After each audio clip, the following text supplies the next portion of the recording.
महेश टमटा को गिरफ्तार करो, गिरफ्तार करो, गिरफ्तार करो, गिरफ्तार करो। महेश टमटा को गिरफ्तार करो, महेश टमटा को गिरफ्तार करो, महेश चंदावरी को गिरफ्तार करो। भीम फोर्स जिंदाबाद, भीम फोर्स जिंदाबाद।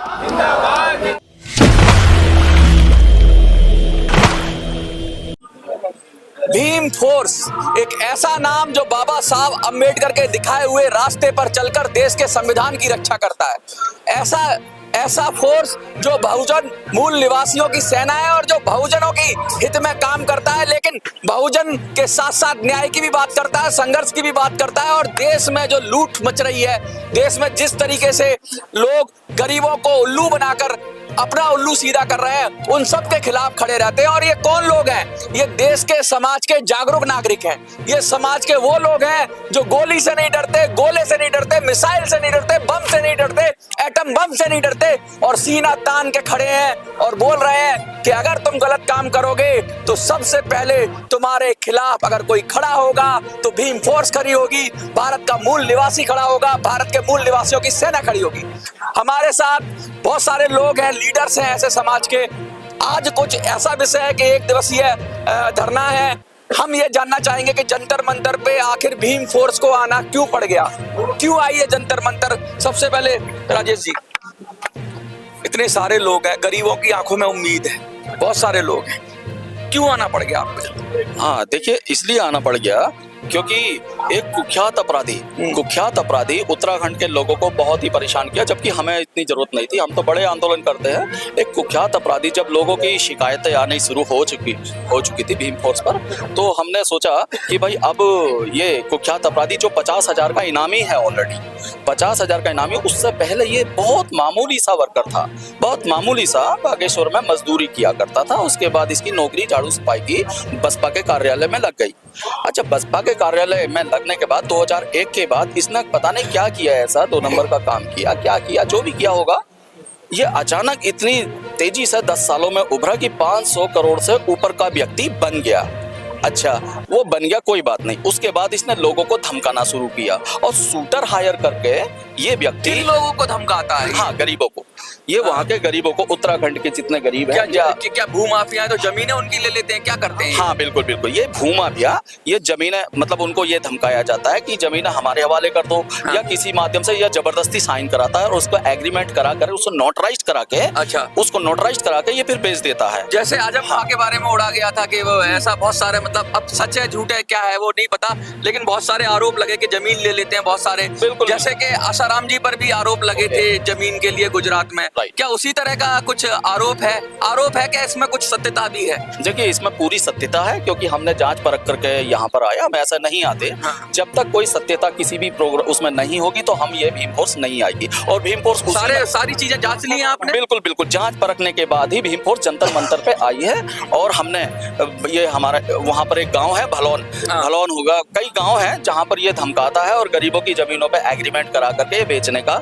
ये षड्यंत्र रास्ता रहता है। अब वो गरीब है बेचारे, क्या करें, साइन कर देते हैं, उसके बाद ये नोटरी करा के आगे बेचते हैं, इनका काम है। और इस पे 500 करोड़ का आदमी बना हुआ। उसके बाद इनाम रखा हुआ है 50,000 का, और 50,000 का इनाम उत्तराखंड सरकार ने। जी बिल्कुल। और 82-83 के तहत इसकी कुड़की हो चुकी, घर की अच्छा कुड़की हो चुकी है। उसके बाद ये 4 सालों से फरार चल रहा है। अच्छा, और 4 सालों से फरार चलने के बावजूद इसकी जमानत कैसे हो गई, ये समझने में नहीं आ रहा है। ये विषय है जांच का।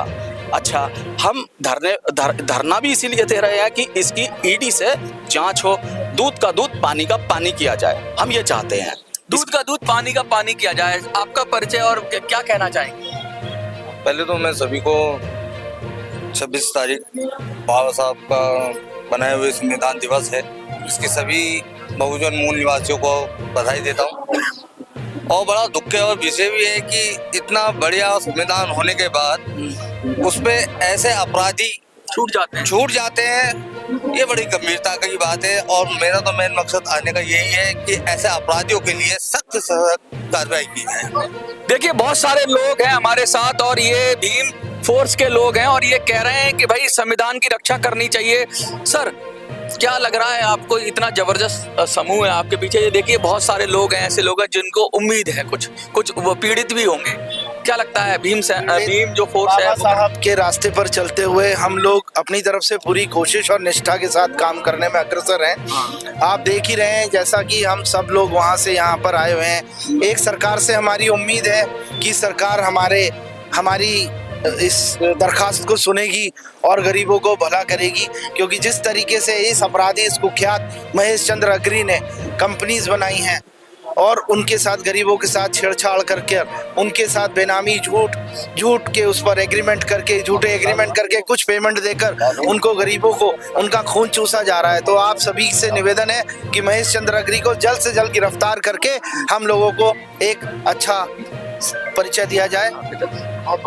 देखिए और भी लोग हैं हमारे साथ। सर, आपका परिचय और क्या कहना चाहेंगे? देखिए, मेरा नाम कन्हैया है और देखिए मैं तो यही कहना चाहूँगा कि जो आज ये धरने पे जो बहुत से लोग आए हैं, जो अपने उत्तराखंड से उठ के आए हैं तो दिल्ली में धरना देने के लिए, जो महेश चंद्र अग्री जो टमटा है और टमटा है, इनके ऊपर 500 करोड़ की जो बेनामी संपत्ति है, इसके ऊपर ईडी की जांच बैठे, क्योंकि उस जांच से पता चलेगा कि इसके पास ये संपत्ति कहाँ है, कैसे आई है। उससे इसका सारा खुलासा हो जाएगा कि किस तरह का आदमी है ये। अगर इसके ऊपर, सिंपल सी बात है, अगर इसके ऊपर ऑलरेडी अगर उत्तराखंड सरकार या सरकार की तरफ से इसके नॉन जमानती वारंट होना चाहिए, इसके ऊपर जो इसको जमानत कैसे मिल गई। सबसे बड़ी बात है, इसके ऊपर एक खून का आरोप भी है इसके ऊपर, उसके बावजूद मर्डर का आरोप बिल्कुल 302 का है और 307 120 बी का है, उसके बावजूद भी इसको जमानत मिल गया। किस बिहाफ पर मिल गया, इसके ऊपर ये बहुत गंभीर आरोप है। आप कुछ कहना चाहिए? जी, मैं तो बस इतना कहना चाहूंगा, जो हमारे देश में ये हो क्या रहा है प्रदेश में, एक मामूली आदमी ट्रैफिक का सिग्नल तोड़ देता, पकड़ के उसकी सजा हो जाती है। एक किसान आदमी छोटा सा 2,000 रुपए का 10,000 का लोन ले ले तो वो जेल जाता है। इतना बड़ा अपराधी जिसके खिलाफ 307 302 के फर्जी वाड़े के और अवैध संपत्ति के मुकदमे चल रहे हैं, वो इनामी और बदमाश होने के कारण बाहर कैसे? इसकी जांच होनी चाहिए। जो अधिकारी इसमें शामिल हैं उनके खिलाफ भी कार्रवाई होनी चाहिए और जो इसके साथी हैं सब पूरे संयुक्त रूप से सबको जेल में भेजना जरूरी है। राजेश जी, मैं आपके पास आता हूँ। ये जो बात हो रही है कि भाई बहुत संगीन मामले हैं, ये तो मामला ऐसा हो गया कि ईडी तो करती है पैसे की जांच, सीबीआई करती है अपनी अलग तरह की जांच, कोई क्राइम हो जाए, और एक और हमारे यहाँ संस्था है एनआईए, वो करती है देश विरोधी गतिविधियों की जांच, आतंकवादियों की जांच। तो मुझे तो लगता है इसमें से कौन सी एजेंसी सही रहेगी इनके लिए? आपको क्या लगता है? क्योंकि अगर ईडी करेगी तो वो सीबीआई वाला काम नहीं हो पाएगा, क्योंकि आप कुछ क्रिमिनल केसेस भी बता रहे हैं। तो क्या लगता है आपको, कौन सी सबसे ज्यादा? ईडी और सीबीआई का अहम रोल होना चाहिए मेरे हिसाब से, क्योंकि सीबीआई की जांच भी होनी चाहिए, ईडी की भी जांच बराबर, क्योंकि इसकी संपत्ति की तो ईडी ही जांच करेगी। आखिर बेनामी संपत्ति इतनी कहां से आई? और इसका एक और है, इसकी दूसरी पत्नी एक और है, उसका बेटा, उसने खुद एक कंप्लेंट और लिखा रखी है इसका, उसका परिवार का ही साथ नहीं, बिल्कुल परिवार के साथ भी कर रहा है। 2 पत्नी, परिवार को नहीं बख्शा जिसने, वो दूसरों को क्या बख्शेगा? पर उसकी दूसरी पत्नी ने आरोप लगाया है कि मेरे बेटे तक का खून कर दिया इसने, यानी कि उसके अपने बेटे को मार दिया इसने। मतलब इतना कुख्यात। आपके पास कोई सपोर्टिंग डॉक्यूमेंट? ये सपोर्टिंग डॉक्यूमेंट्स क्या आज ये कोर्ट के? जी बिल्कुल। आज क्या प्रधानमंत्री जी को, जिसको भी आप ज्ञापन देंगे, तो किस को देंगे और ये सपोर्टिंग डॉक्यूमेंट लगाएंगे? सपोर्टिंग डॉक्यूमेंट्स जल्दी लाओ, ज्ञापन। अरे ज्ञापन ले आओ सर। आपको बताते रहिए, कोई बात नहीं। देखिए, पहला ज्ञापन दे दो। अरे ज्ञापन कहाँ है?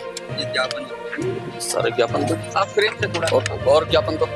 5 या 4-5 है ना? कोई बात नहीं, आप नाम बोलते जाइए किस को दे रहे हैं। देखिए, सांसद अजय भट्ट जी को देंगे जो उत्तराखंड से हैं। अच्छा। और सांसद अनिल बलूनी को देंगे जो उत्तराखंड से हैं। अच्छा। और ये गृह मंत्रालय को देंगे ज्ञापन, और कमिश्नर को देंगे, और परिवर्तन निदेशालय को देंगे। 5 ज्ञापन प्रेषित करेंगे। ईडी को देंगे और ईडी को देंगे। पर वही परिवर्तन निदेशालय ईडी। अच्छा, क्या लग रहा है कि जैसे ईडी तो बड़ी फेमस है कि भाई पकड़ लेती है पैसा, और 500 करोड़, उसने 300 करोड़ बरामद किए, ऐसा क्या मशीनें भी कैसे फेल हो जाती है पैसा गिनते गिनते?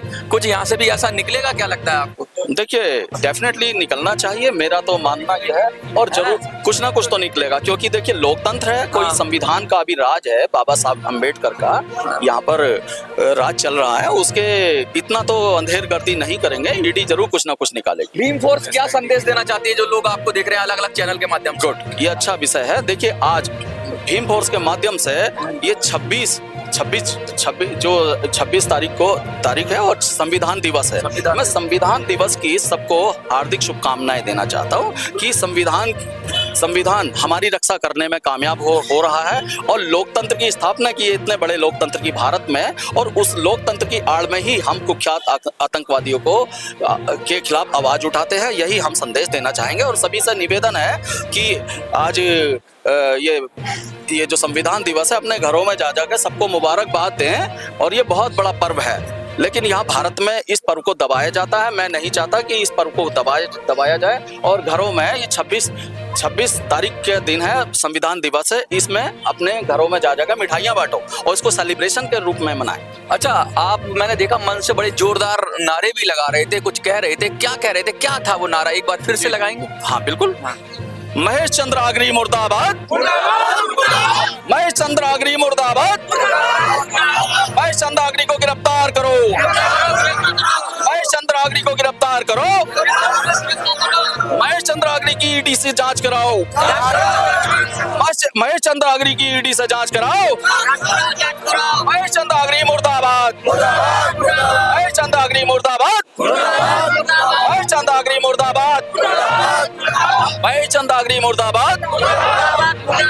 तो ये मैं था जंतर मंतर पे, और भीम फोर्स लगातार जोर लगा रही है पूरा कि किस तरीके से दूध का दूध और पानी का पानी हो। ईडी और सीबीआई की जांच की मांग कर रहे हैं, साथ में कह रहे हैं कि संविधान बचाना भी है। संविधान की भी बात कर रहे हैं कि आज 26 तारीख है, तो संविधान को जिस तरीके से आज के दिन लागू तो नहीं किया गया, लेकिन आज के दिन सौंपा गया और आज बहुत महत्वपूर्ण दिन है। तो अब आपको क्या लगता है कि जो ये इनकी मांग है उसको समर्थन मिलना चाहिए? समर्थन मिलना चाहिए तो ज्यादा से ज्यादा शेयर करिए, कमेंट में लिखिए, और सीबीआई और ईडी की जो मांग है उस पर सरकार को भी विचार करना चाहिए और गंभीरता से विचार करना चाहिए, क्योंकि बहुत सारे संगीन आरोप लग रहे हैं। देखते रहिए।